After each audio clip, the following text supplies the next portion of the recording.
दोस्तों, अगर आप एक स्टूडेंट हो, कोचिंग इंस्टीट्यूट में कोचिंग के लिए जाते हो, या आप एक टीचर हो, कोचिंग इंस्टीट्यूट में पढ़ाते हो, तो दोनों ही के लिए बहुत ही इंपॉर्टेंट अपडेट सरकार की तरफ से कुछ नए नियम जारी किए गए हैं। तो चलिए देखते हैं कोचिंग सेंटर्स को लेकर जो गवर्नमेंट ने ये नई गाइडलाइन जारी की है। इसमें एक तो कहा गया कि कोचिंग सेंटर्स अब 100% सिलेक्शन या जॉब गारंटी जैसा दावा नहीं कर सकते हैं। केंद्र सरकार की तरफ से इस संबंध में नई गाइडलाइन, नई नियमावली जारी की गई है। इसके अलावा भी जो कोचिंग इंस्टीट्यूट के टॉपर्स स्टूडेंट होंगे ना, उनकी फोटो का इस्तेमाल कोचिंग इंस्टीट्यूट उनकी बिना परमिशन के नहीं कर पाएंगे। पब्लिकली अखबार, एडवर्टाइजमेंट में उनकी फोटो नहीं छाप पाएंगे जब तक कि मतलब स्टूडेंट की परमिशन ना हो। समझ रहे हो? तो ये कुछ नए नियम लागू किए। टोटल 10 बड़ी गाइडलाइंस जारी की है दोस्तों। मैं आपको एक एक करके सभी बड़े पॉइंट बताऊंगा कोचिंग सेंटर्स के लिए। और ये ना सिर्फ कोचिंग सेंटर के मैनेजमेंट के लिए है, बल्कि वहां पढ़ाने वाले टीचर्स और वहां पढ़ने वाले विद्यार्थी, स्टूडेंट्स, छात्र छात्राओं को भी ये नई गाइडलाइन, नए नियम जरूर जान लेने चाहिए। क्योंकि जहां आप कोचिंग पढ़ने जा रहे हो, वहां के लिए सरकार ने क्या नए नियम जारी किए हैं, ये जानना तो आपका हक बनता है, अधिकार बनता है, राइट। तो सरकार ने एक नया नियम ये भी लागू कर दिया है। अब अगर कोई कोचिंग इंस्टीट्यूट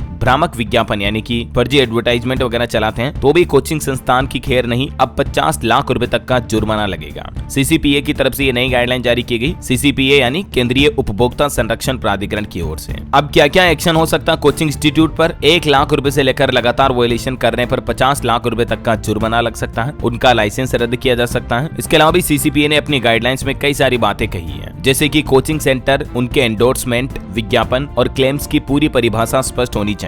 कोर्स से जुड़े फर्जी क्लेम, कोर्स की समय अवधि, free interview guidance program, course छोड़ने के नियम और शर्तें, सक्सेस से जुड़े गलत क्लेम, अलग अलग परीक्षाओं से जुड़े अस्पष्ट और भ्रामक क्लेम, वहीं सीट भरने वाली है इस तरह की फॉल्स अर्जेंसी का विज्ञापन आदि भी अनफेयर ट्रेड प्रैक्टिस के अंतर्गत आएंगे। कई सारे कोचिंग इंस्टीट्यूट एड में लिखते हैं ना, हरी अब 100 सीट्स लेफ्ट ओनली, तो ये चीजें भी अब कोचिंग इंस्टीट्यूट नहीं कर पाएंगे और सक्सेसफुल बच्चों के फोटो डेटा का भी गलत इस्तेमाल नहीं कर सकेंगे। चलिए एक एक करके मैं आपको 10 ही बड़ी बातें बताता हूँ फटाफट से। ये जो कोचिंग सेंटर्स के लिए सरकार ने गाइडलाइंस में 10 नए पॉइंट जारी किए हैं। पहला, कोचिंग सेंटर्स अपने कोर्सेज, उनकी अवधि, faculty, fee structure, selection rate, examination ranking और रिफंड पॉलिसी को लेकर झूठे वादे नहीं कर पाएंगे। दूसरा, कोई भी कोचिंग सेंटर जॉब सिक्योरिटी और सैलरी बढ़ने की गारंटी नहीं दे सकता है। तीसरा, कोचिंग सेंटर्स बिना लिखित कंसेप्ट के टॉपर्स का नाम, फोटो और टेस्टिमोनियल इस्तेमाल नहीं कर सकेंगे। चौथा, अगर कोई कोचिंग सेंटर किसी टॉपर स्टूडेंट्स का नाम अपने प्रमोशन के लिए इस्तेमाल करता है, तो उस कैंडिडेट की सिलेक्शन के बाद उसकी लिखित परमिशन लेनी होगी। पांचवा, कोचिंग सेंटर्स को अपने कोर्सेज से जुड़े सभी जरूरी जानकारी स्टूडेंट्स को बतानी होगी। छठा, कोचिंग सेंटर्स को ये भी बताना होगा कि टॉपर्स उनके यहाँ किस कोर्स में एनरोल्ड थे,